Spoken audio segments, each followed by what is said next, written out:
Hello everyone, welcome to my kitchen. તો મિત્રો, આજે હું તમારી સાથે શેર કરવાની છું મેથીના ભજીયા। તો મિત્રો, મારી ચેનલને હજી સુધી તમે સબસ્ક્રાઈબ નથી કરી તો જલ્દીથી મારી ચેનલને સબસ્ક્રાઈબ કરજો અને મારા આવા નવા વિડીયોને જોવા માટે બેલ આઇકોન બટનને પ્રેસ કરજો। તો ચાલો બનાવવાનું સ્ટાર્ટ કરીએ ભજીયા।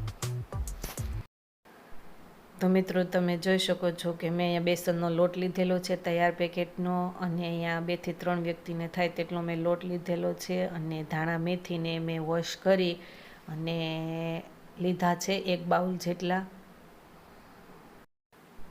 તો મેં અહીંયા 2 થી 3 નંગ જેટલા મરચાં આ રીતના મેં કટિંગ કરીને લીધેલા છે, તે એડ કરી દઈશું। અને લસણની પેસ્ટ કરેલી છે તે એડ કરી દઈશું, તેને મેં ખાયણીના મદદથી ખાંડી લીધેલી છે। તો હવે આપણે સાજીના ફૂલ એડ કરીશું। તો મેં અહીંયા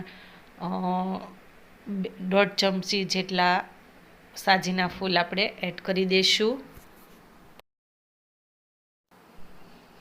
તો અહીંયા મેં 3 ટેબલ સ્પૂન જેટલો લીંબુનો રસ લીધેલો છે તે એડ કરી દઈશું।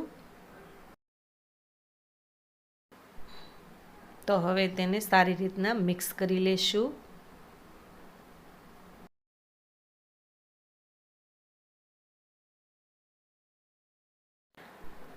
સ્વાદ અનુસાર મીઠું એડ કરી દઈશું।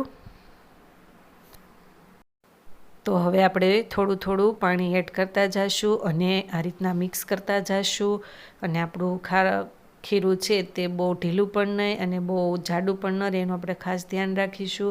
અને આ રીતના મિક્સ કરી લઈશું અને 1 ટેબલ સ્પૂન જેટલા આપણે અજમા એડ કરી દઈશું અને તેને ફરીવાર મિક્સ કરી લઈશું। અને હવે આપણે 1 બાઉલ મૂકીશું અને તેમાં આપણા ભજીયા ડૂબે તેટલું તેલ એડ કરી દઈશું।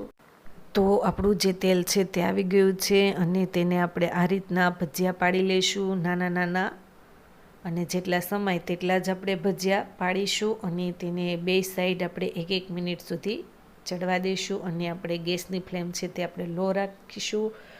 અને હવે તેની આપણે સાઈડ ચેન્જ કરી લઈશું